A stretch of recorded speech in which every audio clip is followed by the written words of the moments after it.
Hello everyone, welcome back to our today's class जहाँ हम daily MCQs discuss करते हैं through PIB. If you have not watch previous lectures please go and watch it. So today we are going to cover PIBs of 15th and 16th of July. We have already covered PIBs till 14th July. We covered it through MCQs and also understand अगर कुछ important होता है तो like, share and subscribe if you like our sessions. So let us start with our first news article. So the news article says Subhanshu Shukla, India's astronaut on the Axiom 4 mission, spent 18 days aboard the ISS, that is International Space Station. He returned to Earth in SpaceX Dragon capsule Grace, which splashed down in the Pacific Ocean off San Diego. So इसमें आप बस आपको ये याद रखना है कि he went on Axiom 4 mission and जिस SpaceX Dragon capsule में वो आए उसका नाम था Grace. That's it, and there's nothing more from this news. Let's move on to another news that says when was Skill India mission launched. तो 10 साल पूरे हो गए हैं for Skill India mission. It's 15th July 2025 now, so it's been 10 years. That is why this question. So ये पूछ रहा है कि Skill India mission कब launch हुआ था. तो it was launched on 15 July 2015. Now let us see some important thing related to Skill India mission. Skill India mission का ऑब्जेक्टिव है कि टू ट्रेन करना या एम्पावर करना इंडिया का youth by equipping them skills जो उनके इंडस्ट्रियल नीड्स को मीट करें, making them employable, making them self reliant and ready for global opportunities. Now the slogan और tagline you can remember, that is Kaushal Bharat Kusal Bharat. Implementing agency होगी ministry of skill and development और इसके की components हैं जैसे कि प्रधानमंत्री कौशल विकास योजना, national skill development corporation, skill development in schools colleges जो होता है, रिकॉग्निशन ऑफ प्रायर लर्निंग या जन शिक्षण संस्थान. तो ये उसके कंपोनेंट्स हो गए और आपको ये स्कीम्स भी डिटेल में पढ़नी है जो हमारी स्कीम्स के सेक्शंस में कवर होगी. उसके बाद आपको ये डेट याद रखनी है, 10 साल हो गए ये याद रखना है. एंड एज ऑफ 2025 हम 10 साल सेलिब्रेट कर रहे हैं with the hashtag skill India at 10. तो आपको ये हैशटैग याद रखना है बिकॉज नाबार्ड हो या आरबीआई हो, ये न्यूज़ ऐसी जो रिलीज़ होती है जो पीआईबी में आती है वो डायरेक्टली पूछी चली जाती है कि कौन सी डे को स्किल इंडिया मिशन आया, because the days are very important क्योंकि 10 years हो चुके हैं. So you have to remember this. Remember the tagline कौशल भारत कुशल भारत. Now let us see another news. तो आगे की न्यूज़ ये बोलती है कि president of India Droupadi Murmu ने अटेंड किया है बर्थ एनिवर्सरी सेलिब्रेशन किसका, ऑफ उड़िया पोर्ट अधिकाबी सरला दास. ठीक है, तो और उन्होंने इस फंक्शन में कलिंग रत्न अवार्ड दिया है to our education minister Dharmendra Pradhan. So this is a direct question कि कलिंग रत्न अवार्ड 2024 किसको मिला है. It has gone to Dharmendra Pradhan. Then she also congratulated Vijaya Nayak who got a literary award called Sarala Samman. So Sarala Samman award has been given to Vijay Nayak. So 3 चीज़ें याद रखनी है. For example if the question comes who receive the Kalinga Ratna award 2024, so it has been received by Dharmendra Pradhan and Vijay Nayak got literary award that's called Sarala Samman and जो birth anniversary celebration था वो था अधिकाबी सरला दास जी का. So I hope this news is clear to you and we can move on to our next news जो बोल रहा है. The question ask recently the Union Agriculture Minister emphasized strict regulation of biostimulants. Which of the following statements best define biostimulants? So biostimulants पे regulation की बात की गई है. तो biostimulants का मतलब क्या होता है. Now the biostimulants मतलब होता है substances या वो माइक्रो ऑर्गेनिज्म जो नेचुरल प्रोसेस को स्टिमुलेट करते हैं ताकि प्लांट की ग्रोथ हो पाए. It does not means using herbicides या पेस्टिसाइड्स, वो नहीं होते हैं बायोस्टिमुलेंट्स. बायोस्टिमुलेंट्स के एग्जांपल्स देख लेते हैं. सो बायोस्टिमुलेंट्स जैसे कि seaweed extracts, amino acids, microbial inoculants, तो ये जो सारे एग्जांपल्स हैं वो होते हैं बायोस्टिमुलेंट्स के. ये ऐसे माइक्रो ऑर्गेनिज्म हैं जो नेचुरल प्रोसेसेस को स्टिमुलेट करते हैं ताकि प्लांट की ग्रोथ हो पाए. So these are called biostimulants. But जो फर्टिलाइजर्स हैं, पेस्टिसाइड्स हैं या हर्बिसाइड्स हैं उनको हम बायोस्टिमुलेंट्स में नहीं करते हैं include. So this specifically this question is very important for NABARD exam because it's related to fertilizers, biostimulants, so it's very important. So you should know what is the definition of biostimulants and what does it means. Now let us move to another set of news that says Consider the following statements regarding India's agriculture performance in 24-25. So this is very important news article. This you should know. अभी हम जो भी discuss करेंगे facts figures वो आपको note करने हैं, and आपको अगर PDF चाहिए तो we'll also provide you that in our Telegram channel, please join that. तो वो ये आपको जो आर्टिकल्स है, जो फिगर्स है, वो बहुत इंपॉर्टेंट हो जाते हैं. तो देख लेते हैं व्हाट इज़ द क्वेश्चन आज. Question says India ranks first globally in milk production. तो मिल्क के प्रोडक्शन में इंडिया की रैंक जो है वो फर्स्ट है. This statement is right. Then 90% of exported basmati rice comes from ICAR developed varieties. So this is also a right statement कि जो हम बासमती राइस को एक्सपोर्ट करते हैं उसका जो 90% है वो ICAR ने जो डेवलप किए वेराइटीज़ उसमें से आता है.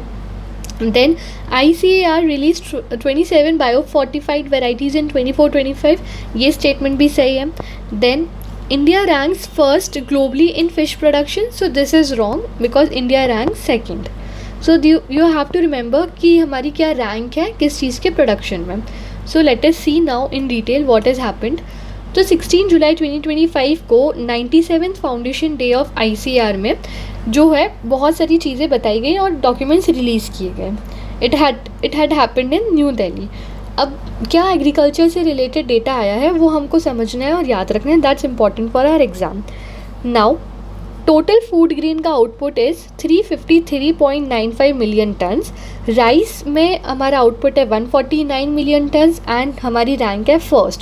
40% ऑफ ग्लोबल एक्सपोर्ट जो वर्ल्ड एक्सपोर्ट्स है राइस का that India does. Now wheat में output is 117.3 million tons and हमारी ग्लोबल रैंक है सेकेंड. मिल्क में 239.3 हमारी रैंक है फर्स्ट. हॉर्टिकल्चर में 367.72 मिलियन टन्स आउटपुट एंड हमारी ग्लोबल रैंक है सेकेंड. एंड फिशरीज़ में 18.42 मिलियन टन्स एंड हमारी ग्लोबल रैंक है सेकेंड. तो ये टेबल आपको अच्छे से याद रखनी है for exam perspective. It is very important and also ranks are very important. Now what more does the news says. बहुत सारी इनिशिएटिव्स की बात की गई है. वो आपको इनिशिएटिव्स याद मतलब एक बार आप पढ़ लीजिए तो आपको याद वैसे भी हो जाएंगे. If it comes then you can mark the right answer. Initiatives such as one scientist one product, यानी कि each scientist is being linked to a key agri output. यानी one scientist one product. इसका मतलब ये हुआ कि जो हर scientist होगा वो फोकस करेगा डेवलपिंग एटलीस्ट एक यूज़फुल प्रोडक्ट या टेक्नोलॉजी जो डायरेक्टली बेनिफिट करेगा हमारी सोसाइटी, फार्मर्स और इंडस्ट्री को. Then 100 days 100 varieties. Then Viksit Krishi संकल्प अभियान. Then PMONOs, online natural farming schools. Maharishi, that's related to millets. Then second, National Gene Bank is being established. Then Global Millet Center of Excellence is being established. Now where it is being established? So it's being established in Hyderabad. Right. So let us now again see some data or important points related to fisheries. तो fisheries में super intensive shrimp farming, it means कि 30 to 40 tons per hectare per crop in 4 months. और India की marine fisheries का carbon footprint का data है जो 31% है, ग्लोबल एवरेज से कम. और अभी हमने 14th Asian fisheries aquaculture forum को होस्ट किया है न्यू दिल्ली में. So this all data was release and agriculture के माइलस्टोन्स के data you have to remember. Then let us now go to another news. तो अगली न्यूज़ बोलती है India's trade performance release by ministry of commerce and industry. Now it means कि India का जो trade performance है वो ministry of commerce and industry ने रिलीज़ किया है और उसका जो डेटा है अब वो भी बहुत इंपॉर्टेंट हो जाता है. Now let us see some important data. तो ओवरऑल ट्रेड यानी जिसमें मर्चेंटाइज यानी कि गुड्स एंड सर्विसेज दोनों इंक्लूडेड है. So overall trade means goods and services both are included. तो इसमें टोटल एक्सपोर्ट का डेटा जो जून 2024 में था it was 198.52 billion dollars. Now April to June 2025 में in comparison it has become 210.31 billion dollars, यानी कि अराउंड 6% का चेंज आया. अराउंड 6% जो है हमारे एक्सपोर्ट्स वो बढ़े हैं. उसके बाद हमारे जो टोटल इंपोर्ट्स हैं वो पहले 220 बिलियन डॉलर्स थे, अब 230 बिलियन डॉलर्स है. इट मीन्स कि अराउंड 4% वो भी इंपोर्ट्स भी हमारे बढ़े हैं. जो ट्रेड बैलेंस है वो भी इम्प्रूव हुआ है. इट वॉज $22.42 और अब है $20.31 ट्रेड बैलेंस मतलब होता है एक्सपोर्ट्स माइनस इम्पोर्ट्स. तो क्योंकि हमारे एक्सपोर्ट्स कम होते हैं, it comes in -22 and here it is -20. तो हमारा ट्रेड बैलेंस भी इम्प्रूव हुआ है. तो अभी आपको इसमें क्या याद रखना है, इसमें याद रखना है कि जो हमारे टोटल एक्सपोर्ट्स हैं वो लास्ट ईयर के कंपैरिजन में ऑलमोस्ट 6% बढ़े हैं. जो हमारे इम्पोर्ट्स हैं वो ऑलमोस्ट 4% बढ़े हैं. ये दोनों डेटा आपको याद रखना है. नाउ अब हम सिर्फ मर्चेंडाइज ट्रेड की बात करते हैं, यानी कि सिर्फ गुड्स में ट्रेड की बात करते हैं. तो मर्चेंडाइज एक्सपोर्ट्स की अगर बात करें तो talking about goods, let us see merchandise exports. Merchandise exports का जो डेटा है वो 2024 में इट वाज $110 बिलियन एंड 2025 में it is 112. So the percentage of change is लगभग 1.92%, मतलब लगभग 2% का ग्रोथ हुआ है हमारे गुड्स के एक्सपोर्ट में. अगर गुड्स के इम्पोर्ट्स में देखें तो हमारा लगभग 4.23% का ग्रोथ हुआ है, यानी कि जो हमारा ट्रेड डेफिसिट है वो और बढ़ गया. पहले $62 बिलियन हमारा ट्रेड डेफिसिट था, जो डिफरेंस है इंपोर्ट एक्सपोर्ट्स का, और अब जो हमारा ट्रेड डेफिसिट है वो $67 बिलियन हो गया. यानी अभी हमने दो डेटा देखे. अभी हमने एक ओवरऑल का डेटा देखा, हमने देखा कि जो हमारा टोटल एक्सपोर्ट्स है उसमें 6% चेंज आया है, बढ़ गया. इम्पोर्ट्स में 4% का चेंज आया एंड ओवरऑल हमारा ट्रेड बैलेंस इम्प्रूव है. मर्चेंडाइज़ के ट्रेड में हमने देखा कि हमारे एक्सपोर्ट 2% बढ़े और हमारे इम्पोर्ट्स लगभग 4% बढ़े, ऑलमोस्ट डबल है परसेंटेज में. ठीक है. Then let us see some services trade का data that has been taken from estimated और एस्टिमेट्स ऑफ RBI. सर्विसेज के हमारे एक्सपोर्ट्स की बात करें 2024 टू 2025 के बीच में ऑलमोस्ट 10.93% का चेंज देखा गया. That's a huge change. 10.93% का इंक्रीज़ है. देन सर्विसेज के इम्पोर्ट्स में भी 4.91% का चेंज है, यानी कि हमारे एक्सपोर्ट्स ज़्यादा बढ़े हैं rather than imports. Services exports बढ़े हैं 10.93%, सर्विसेज इम्पोर्ट्स बढ़े हैं 4.91%. ओवरऑल हमारा सरप्लस ज़्यादा हुआ है. पहले $39.68 बिलियन था, अब $46.95 बिलियन है. वैसे भी यू शुड नो कि जो हमारा गुड्स के केस में जो है, यानी मर्चेंडाइज ट्रेड के केस में हम नेगेटिव में रहते हैं, हम डेफिसिट में रहते हैं. It's -62, it's -67. बट हम सर्विसेज के केस में हम प्लस में रहते हैं. It's 46 and it's +39. ठीक है. नाउ लेट अस सी हाई ग्रोथ एक्सपोर्ट सेक्टर्स, यानी कि सबसे ज़्यादा किस सेक्टर में ग्रोथ दिखाई है. सबसे ज़्यादा ग्रोथ हुई है इलेक्ट्रॉनिक गुड्स के केस में, इट्स 46.93%. Then tea 32.64%. बट जो याद रखना है वो है कि जो सबसे ज़्यादा ग्रोथ हुई है that's in the electronic goods 46.93%. Now what are the sectors with negative growth. तो सबसे ज़्यादा जो नेगेटिव ग्रोथ हुई है वो हुई है पल्सेस के केस में, that is -74.96%. Now what are the top 5 export destinations. ये भी बहुत इंपॉर्टेंट है जो याद रखना है, because directly questions get framed through this data. You have to remember कि सबसे ज़्यादा जो हमारे एक्सपोर्ट डेस्टिनेशन है में एक्सपोर्ट में हमारी ग्रोथ हुई है दैट्स इन USA 22.18%. तो एक्सपोर्ट में सबसे ज़्यादा एक्सपोर्ट डेस्टिनेशन यानी इंडिया जिस कंट्री को एक्सपोर्ट करता है तो उसमें जो ग्रोथ हुई है वो USA में हाईएस्ट ग्रोथ हुई है 22.18%. नाउ इम्पोर्ट, जो जहाँ से हम इंपोर्ट करते हैं, जिस कंट्री से हम इंपोर्ट करते हैं उस कंट्री के केस में सबसे ज़्यादा जो ग्रोथ रेट हुई है that's 281% growth, that's from Ireland. इसका मतलब ये नहीं है कि हम आयरलैंड से सबसे ज़्यादा इंपोर्ट करने लगे. इसका मतलब बस ये है कि हम लास्ट ईयर के कंपैरिजन में अब जो इंपोर्ट कर रहे हैं उसमें जो ग्रोथ हुई है वो ऑलमोस्ट 281% की ग्रोथ है. ठीक है. Now let us see some MCQs. The first MCQ says, which country was the largest export destination for India during April to June 2025? Answer is USA. Which country recorded the highest percentage increase in India's import in April-June 2025? Ireland, about 281%, or export में around 22%.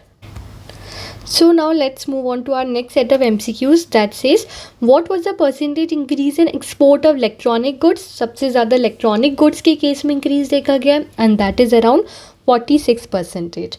And in June 2025, which agriculture commodity witnessed the highest negative growth? So that is pulses, around minus 71%. So now let's move on to next sets of MCQs that ask which of the following was launched during the India Post Business Meet 25-26 to enhance internal communication and shared field success stories. So India Post Business Meet हुई है, उसमें क्या launch हुआ था ताकि हम internal communication को और बढ़ा पाएँ. So you have to remember the name, that is Dak Samvad. डाक संवाद. सो इंडिया पोस्ट ने अपनी एनुअल बिजनेस मीटिंग हेल्ड की है न्यू दिल्ली में. It was chaired by Shri Jyotiraditya Scindia, minister of communication. और उसमें एक मंथली ई न्यूज़ लेटर भी लॉन्च हुआ है to share innovation, success stories and updates. And you have to remember this name, that is Dak Samvad. Now, next question asks, the Ministry of Health and Family Welfare 2025 advisory on oil and sugar boards is a part of which flagship initiative? यानी ministry of health and family welfare ने advisories release की हैं oil और sugar boards के लिए. तो जो उन्होंने एडवाइजरीज रिलीज़ की हैं वो फ्लैगशिप पार्ट है, फ्लैगशिप इनिशिएटिव है. किस is a part of which flagship initiative actually, किस फ्लैगशिप इनिशिएटिव का ये पार्ट है? So it is part of national programme for prevention and control of non communicable diseases. You can remember कि oil and sugar से जो diseases होती हैं these are non communicable diseases. तो national programme for prevention and control of non communicable diseases एक flagship initiative के अंदर ये एडवाइजरीज को लॉन्च किया गया है, इशू किया गया है. Then Swachh Survekshan. So next news is relating to Swachh सर्वेक्षण.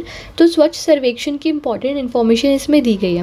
But awards we will discuss in next PIB क्योंकि वो 17 जुलाई के PIB में आए गए हैं. सो स्वच्छ सर्वेक्षण 2024 it is India's biggest cleanliness competition among cities. ये हमें पता है. ये चेक करते हैं कि कौन सी सिटी कितना क्लीन है और इस हिसाब से अवार्ड्स दिए जाते हैं.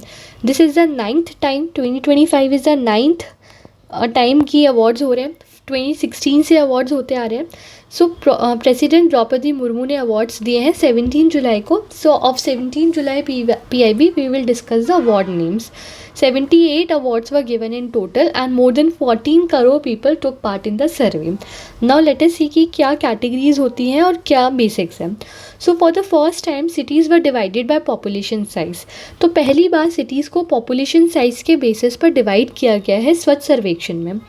वेरी स्मॉल सिटीज़ यानी जहाँ 20,000 से कम लोग रहते हैं. So very small cities 20,000 to 50,000 small cities, 50,000 to 3 lakh medium cities, 3 to 10 lakh big cities, then 10 lakh से ज़्यादा मिलियन प्लस सिटीज़. तो 5 कैटेगरीज में सिटीज़ को डिवाइड किया गया है. कितनी कैटेगरीज में? 5. नाउ अब ये ऐसा क्यों किया गया है? ताकि जो छोटी सिटीज़ हैं उनको भी फेयर चांस मिले जीतने का. 2024-2025 के जो अवार्ड्स हैं उनकी जो स्पॉटलाइट की जो थीम है that is reduce, reuse, recycle. Now what is super स्वच्छ लीग? सो सुपर स्वच्छ लीग एक स्पेशल लीग है सिटीज़ के लिए, उन सिटीज़ के लिए जो टॉप 3 में रही हैं लास्ट 3 ईयर्स के लिए और अब टॉप 20% में है, टॉप 20% में है उनकी कैटेगरी में. So it pushes cities to do even more better. तो इसलिए एक सुपर स्वच्छ लीग को अनाउंस किया गया है. टोटल अवार्ड्स दिए गए हैं 78 जिसे 4 कैटेगरीज में डिवाइड किया गया है. फर्स्ट है सुपर स्वच्छ लीग सिटीज़ जो अभी हमने डिस्कस किया होती क्या है. Then top 3 clean cities across 5 population categories जो हमने भी डिसाइड की थी, 5 पॉपुलेशन की कैटेगरीज बनाई गई है. देन स्पेशल कैटेगरीज में अवार्ड दिया गया है गंगा टाउन्स, कैंटोनमेंट बोर्ड्स, सफाई मित्र सुरक्षा और Mahakumbh areas.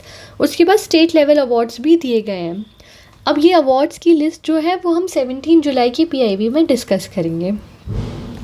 So I hope you understood this news कि स्वच्छ सर्वेक्षण हो रहा है, 9th टाइम है जब हो रहा है. It started in 2016. 78 अवार्ड्स दिए गए. पहली बार सिटीज़ को पॉपुलेशन साइज़ के बेसिस पर डिवाइड किया गया है. एंड सुपर स्वच्छ लीग इज़ कि जो सिटीज़ टॉप 3 में रही हैं या उनकी कैटेगरी में टॉप 20% में आती हैं. सो एंड इज इन कैटेगरीज में अवार्ड दिए गए. Now let us move to next news that says what is the full form of PM Vikas. So PM Vikas scheme का full form it is asking, it is Pradhanmantri Virasat का संवर्धन. सो PM विकास की scheme के बारे में देख लेते हैं.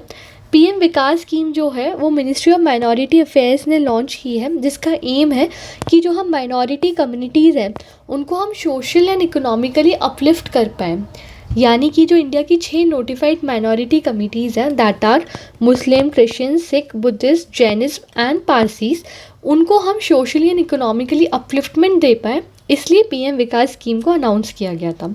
कब अनाउंस किया गया था? 2022 में अनाउंस किया गया था and it's implemented from financial year 2022 to 2023। Now इसकी जो अर्लियर स्कीम्स थी, जैसे कि उस्ताद जो कि ट्रेडिशनल स्किल्स को कवर करता है, सीखो और कमाओ जो स्किल डेवलपमेंट पर ध्यान देता है, नई मंजिल जो एजुकेशन और स्किल्स पर ध्यान देता है for school drop outs, Nai Roshni जो वुमेन की लीडरशिप पर ध्यान देता है, और हमारी धरोहर जो कल्चरल हेरिटेज ऑफ माइनॉरिटीज़ पर ध्यान देता है, उन सबको भी कवर किया गया है अंडर पीएम विकास स्कीम। ये सब माइनॉरिटीज़ की स्कीम्स है जो माइनॉरिटीज़ के लिए लाई गई थी। सो आई होप आपको पीएम विकास अच्छे से समझ आ गया हो। Now let's move on to our next very important topic that's being asked about scheme ADITI. Now it's a new scheme, ADITI scheme, तो इसके बारे में बहुत अच्छे से पढ़ना है, समझना है, because it's very important and could be asked in exam because it's recently launched. So जो रिसेंटली लॉन्च हुई है स्कीम अदिति, उसका फुल फॉर्म एमसीक्यू पूछ रहा है, बिकॉज ऐसी स्कीम्स का फुल फॉर्म भी बहुत इंपॉर्टेंट होता है। The full form is assistance in deploying energy efficient technologies in industries and establishment. So B is the right answer. अब हम समझेंगे पूरी अदिति स्कीम की क्या है और क्या बोल रहे हैं और क्या चीज़ें आई हैं। तो अदिति स्कीम जो है वो 2025 में भी लॉन्च हुई है by our union power minister. So ministry of power जो है वो इसकी नोडल मिनिस्ट्री हो गई एंड इट्स बीन कहाँ से लॉन्च हुई है? It's been launch from Panipat Haryana, implemented by bureau of energy efficiency, क्योंकि वैसे भी ये एनर्जी एफिशिएंसी की स्कीम है तो इसको इम्प्लीमेंट करेगा ब्यूरो ऑफ एनर्जी एफिशिएंसी। इसकी नोडल मिनिस्ट्री हो गई मिनिस्ट्री ऑफ पावर एंड इसको लॉन्च किया है पानीपत हरियाणा से। अब इस स्कीम को लॉन्च क्यों किया है, इसका ऑब्जेक्टिव क्या है? इस स्कीम को लॉन्च किया है ताकि हम एमएसएमईज़ को हेल्प कर पाएँ, वो लेस एनर्जी यूज़ करें, इलेक्ट्रिसिटी बचा पाएँ, ताकि हम पॉल्यूशन को कम करें और ज़्यादा कॉम्पिटिटिव बने। इट्स अ गवर्नमेंट स्कीम जो एमएसएमई को हेल्प करने के लिए बनाई गई है, लॉन्च की गई है, ताकि वो इलेक्ट्रिसिटी सेव कर पाए using modern energy saving technologies. And it's also done ताकि हम हमारा जो नेट ज़ीरो गोल का जो टारगेट है 2070 वो अचीव कर पाए, हमें जो एमिशंस रिड्यूस करने हैं बाय 45% टिल 2030 हम वो अचीव कर पाए। तो ये सारे कारणों की वजह से स्कीम को लॉन्च किया। अब आपको बेसिक आइडिया लग रहा है कि हाँ ये स्कीम पावर से रिलेटेड है, एमएसएमई को हेल्प करने के लिए ताकि वो इलेक्ट्रिसिटी बचा पाए एंड ताकि हम हमारे गोल्स को पूरा कर पाएँ। सो अब आगे देखते हैं इसके फेजेस कैसे होंगे इम्प्लीमेंटेशन के। ये 2 फेजेस में इम्प्लीमेंट होगा। स्कीम का ड्यूरेशन 3 इयर्स होगा, ये इंपॉर्टेंट है, आपको ये अच्छे से याद रखना है for RBI, NABARD and every exam that's coming. Scheme duration would be 3 years, that is 25-26 to 27-28 and ये 2 फेजेस में इम्प्लीमेंट होगा। In first phase 60 industrial clusters would be catered और सेकेंड फेज में 100 मोर क्लस्टर्स, तो टोटल हम 160 क्लस्टर्स में implement करने वाले हैं। फर्स्ट फेज में 60 and then 100। Now scheme will focus on 14 energy intensive sectors. कितने एनर्जी इंटेंसिव सेक्टर्स पे स्कीम फोकस करेगा? So it will focus on 14 energy intensive sectors, जो ये सब है: brass, brick, ceramics, chemical, fisheries, food processing and etcetera. Now what is more important for exam is budget. Total budget क्या है scheme का? The total outlay 1000 crore for 3 years. और ये कैसे डिवाइड किया है? इंटरेस्ट सबवेंशन में लग जाएंगे 875 करोड़, एनर्जी ऑडिट्स में 50 crore and technical hand holding में 75 crore. But what's more important is the total budget, that is 1000 crore. अभी 1000 करोड़ लगाने के बाद ये बोल रहा है कि it is expected to catalyse 9000 crore in investments. यानी कि ये बोल रहा है कि जो 9000 करोड़ जो हैं जो हमने लगाए हैं, वो जो हम 1000 करोड़ जो हम लगाएंगे उसके बदले में ये बोल रहा है कि हम 9000 करोड़ तक का इन्वेस्टमेंट को कैटलाइज कर सकते हैं। कहाँ से? 6750 जो डायरेक्ट एमएसएमई से कर सकते हैं और 2250 जो है वो बैंक्स, गवर्नमेंट सपोर्ट या अदर इन्वेस्टर्स की हेल्प से हम कैटलाइज कर सकते हैं।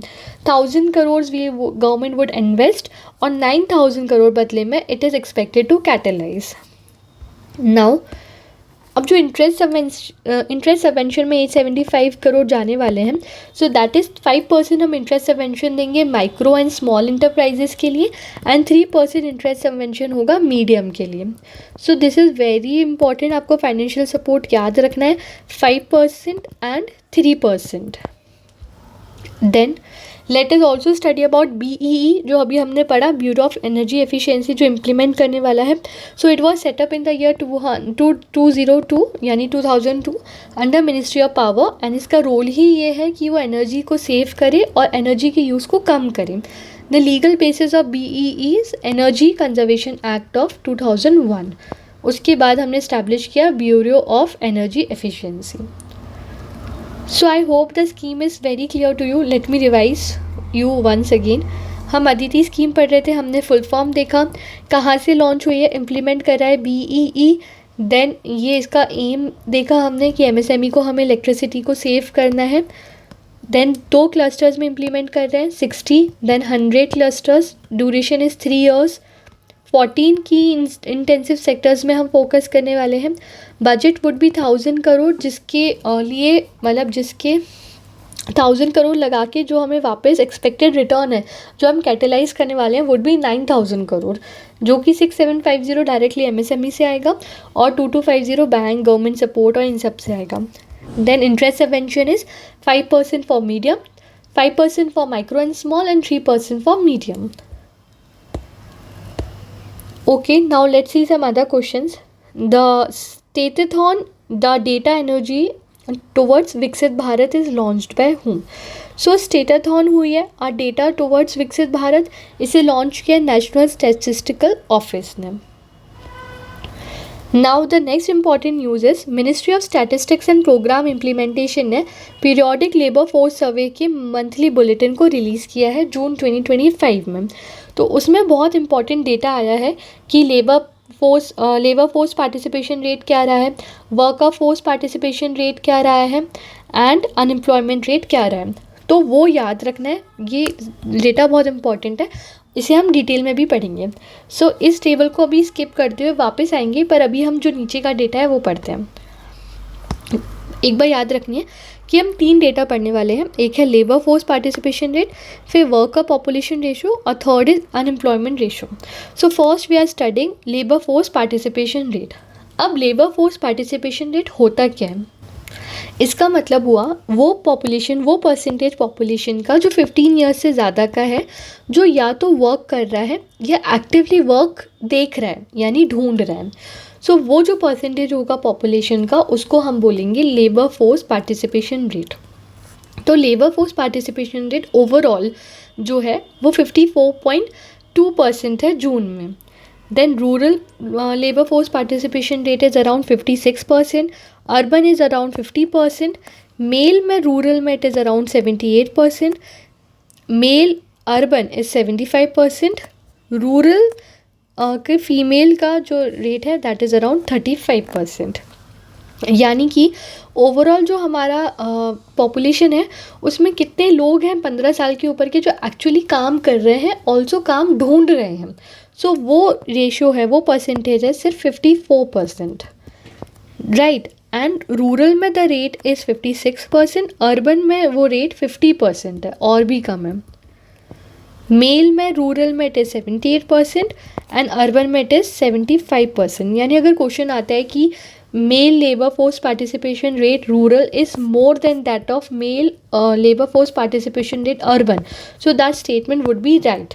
फीमेल रूरल की परसेंटेज ओनली 35%.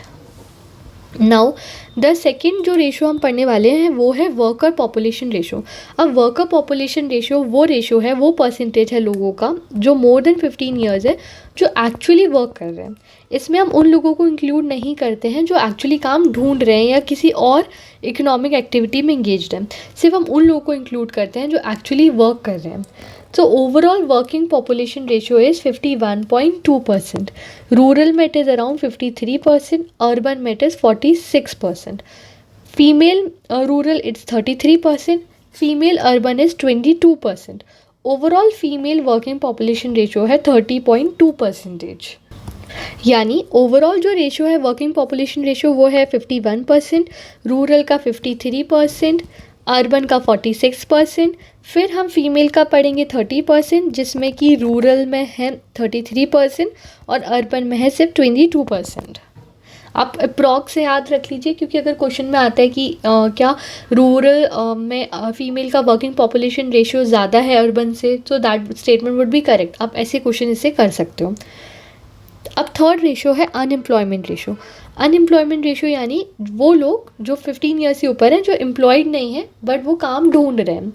सो वो रेशो जो है वो it is same, it is 5.6% जून 2025 में, और मई में भी it was 5.6%।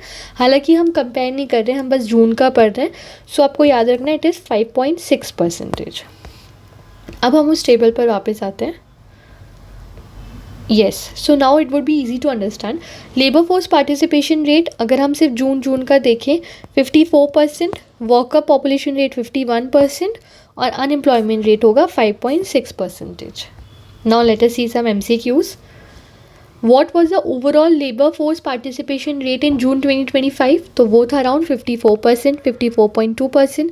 Overall working population ratio है 51.2%। फिर किस कैटेगरी में lowest female worker population ratio रहा है? So it is urban female, so urban 22%। Now next question that says, which company has received CCI approval to acquire 100% shareholding in SMC Power Generation Limited? So ऐसे question आ जाते हैं नाबार्ड के general awareness में या RBI में, and then we figure out कि कहाँ से आया। It's directly from PIB articles. So कौन सी कंपनी ने CCI का अप्रूवल ले लिया है ताकि वो 100% शेयर होल्डिंग अब एक्वायर कर सकते हैं SMC पावर जनरेशन लिमिटेड में? So it is Rungta sons private limited.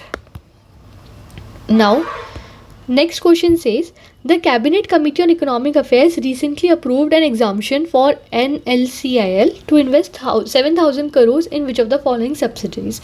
पहले क्वेश्चन आप पढ़ लीजिए, आंसर भी देख लीजिए, फिर मैं एक्सप्लेन करूँगी कि न्यूज़ है क्या। ये बोल रहा है कि CCEA यानी cabinet committee on economic affairs ने एक एग्जाम्शन अप्रूव किया है रिसेंटली। किसके लिए एग्जाम्शन? NLCIL के लिए, ताकि वो 7,000 करोड़ रुपए इन्वेस्ट कर पाए। कहाँ इन्वेस्ट कर पाए? उनकी सब्सिडरी में। कौन सी सब्सिडरी में? So that is NLC India renewable limited. Now let us see the news कि एक्चुअली न्यूज़ क्या है। सो उन्होंने एग्जाम्शन दिया है। पहले क्या होता था? पहले NLCIL जो कि एक CPSE है, CPSE यानी central public sector enterprises. So normally जो CPSEs होती थी, जैसे कि NLCIL भी है, NLCIL जो है वो एक CPSE यानी सेंट्रल पब्लिक सेक्टर इंटरप्राइजेज है। तो ऐसे इंटरप्राइजेस को गवर्नमेंट का अप्रूवल लगता था अगर उन्हें बहुत लंबा शेयर जो सम है, बहुत लंबा इन्वेस्टमेंट करना है सब्सिडरीज़ में, जो कि 30% ऑफ देयर नेटवर्थ से ज़्यादा नहीं होना चाहिए था। पर अभी एग्जाम्प्ट करा गया है NLCIL को कि वो डायरेक्टली 7,000 करोड़ इन्वेस्ट कर सकती है अपनी ही सब्सिडरी में, जिसका नाम है NLC इंडिया रिन्यूएबल लिमिटेड में, विदाउट दीज रेस्ट्रिक्शंस। ऐसा NLC को एग्जाम्प्ट किया गया, ऐसा एग्जाम्शन मिला है। सो अगर क्वेश्चन में आता है कि कौन सी सब्सिडरी को एग्जाम्शन मिला है, तो वो होगी इंडिया रिन्यूएबल लिमिटेड। कितने का मिला है? 7,000 करोड़ इन्वेस्ट करने का मिला है। किसने दिया है? Cabinet committee on economic affairs ने दिया है। नाउ ऐसा क्यों किया है? ऐसा इसलिए किया है क्योंकि एक तो वो रिन्यूएबल एनर्जी में, रिन्यूएबल अपनी सब्सिडरी में इन्वेस्ट कर रहे हैं, तो हम रिन्यूएबल एनर्जी के गोल्स को जल्दी मीट कर सकते हैं। हमारा गोल है 500 गीगावाट अचीव करना of non fossil energy by 2030, net zero emissions by 2070। हमें कोल का यूज़ रिड्यूस करना है एंड इंश्योर करना है 24/7 पावर सप्लाई। सो इस चीज़ के लिए एग्जाम्शन दिया गया है CPSE जैसे कि NLCIL को कि वो 7,000 करोड़ तक का भी अमाउंट इन्वेस्ट कर सकते हैं अपने सब्सिडरी में without asking for government, without government का approval. I hope down the news is clear to you. Now let's move on to another question that says, where is the 2-day national conference on good governance practices are being held? तो दो good governance practices की जो conference है वो हो रही है भुवनेश्वर में, उड़ीसा। नाउ इसका theme is important. The theme is good governance practices. The theme is good governance practices. तो इवेंट हो रहा है भुवनेश्वर उड़ीसा में, नेशनल कॉन्फ्रेंस हो रही है भुवनेश्वर उड़ीसा में, जिसका थीम है good governance practices. Now, the next question says, the 16th India Trend Fair 2025, recently inaugurated by Union Minister Shri Giriraj Singh, was held in which country? So, India Trend Fair कहाँ हुआ है? Japan में हुआ है, India Trend Fair. सो ऐसे छोटे छोटे questions भी इंपॉर्टेंट होते हैं, एक्चुअली एग्जाम में आ जाते हैं. सो इंडिया ट्रेंड फेयर हुआ है जापान में. So that's it for the day. I hope you like the session. Thank you for watching. Please like, share and subscribe the channel. Join the Telegram channel in the link description below, and हम वहाँ पे सारे updates post करेंगे. Also PDF would be posted of this session, of this today session, and I hope you like the session. If you want something else, you can comment on that too, and I hope we are preparing really well for our upcoming exams. And thank you for watching.